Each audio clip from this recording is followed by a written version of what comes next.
WESH 2 has received hundreds of pages of evidence in the case against Casey Anthony. Team coverage now on that new information, beginning with WESH 2's Bob Keeling live in the newsroom. And Bob, some of this could be very significant to the case. What have you found? Well, Sion, we can tell you that according to these new documents, and there are hundreds of them, investigators have tied duct tape, clothing, and a laundry bag found at the scene where the remains were located to similar items found in search warrants served at the Anthony home. They also have new writings that are potentially incriminating made by Casey herself.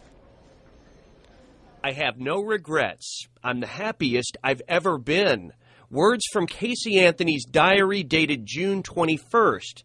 If those words are from June of last year, Casey Anthony was writing those words 5 days after her daughter was last seen alive. From the FBI crime lab, a report states that duct tape found on Caylee's skull and tape found on the Anthony's gas can came from the same source roll. Also included in the new evidence, a serial number found on a shirt taken from the Anthony home matches the same number taken from a shirt collar found with Caylee's body.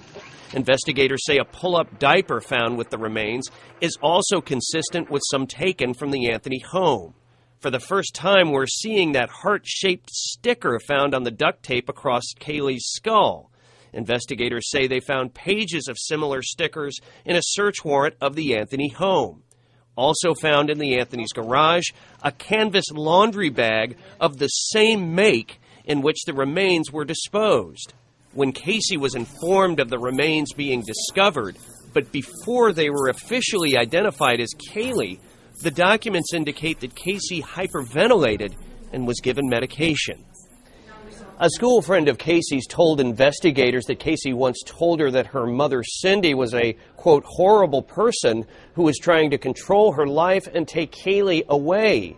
Casey said Cindy actually wanted to be called Mom instead of Grandmom. Now, my colleague Craig Lucy actually got his hands on this document, on these discs first this morning. And Craig, you've been poring over them, and we're getting an intimate, interesting look at what was also found inside the Anthony's home. Craig? Yeah, Bob, there are just tons of photos, and included in these photos are pictures of both Casey and Caylee's room. And there's one particular one where it shows a picture of Casey's wall, and on that wall is a picture of a missing poster with Caylee's picture on it. Take a look. We've always seen the outside of the Anthony family home, but for the first time, here's a tour of the inside.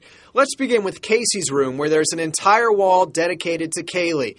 To the right of the TV, a collage of photos of Caylee, and right next to it, a photo we are all familiar with, the missing Caylee Anthony poster.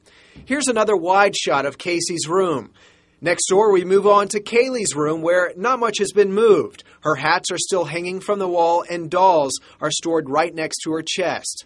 In this shot, teddy bears are on Caylee's floor, along with a couple of balloons.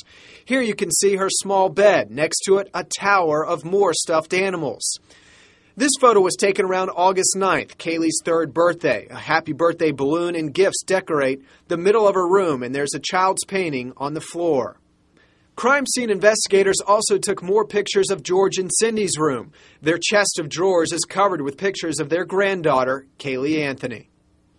And something else that was included in these documents, a lot of pictures of both Casey and Caylee's clothes, a lot of pictures of Caylee's shoes. What was different, though, we saw the front of Caylee's shoes, but investigators also took pictures of the front of Casey's shoes, and then they flipped the shoe around, and they got a close-up shot on the tread of the shoes. So it'll be interesting to find out why exactly they did this, Scott.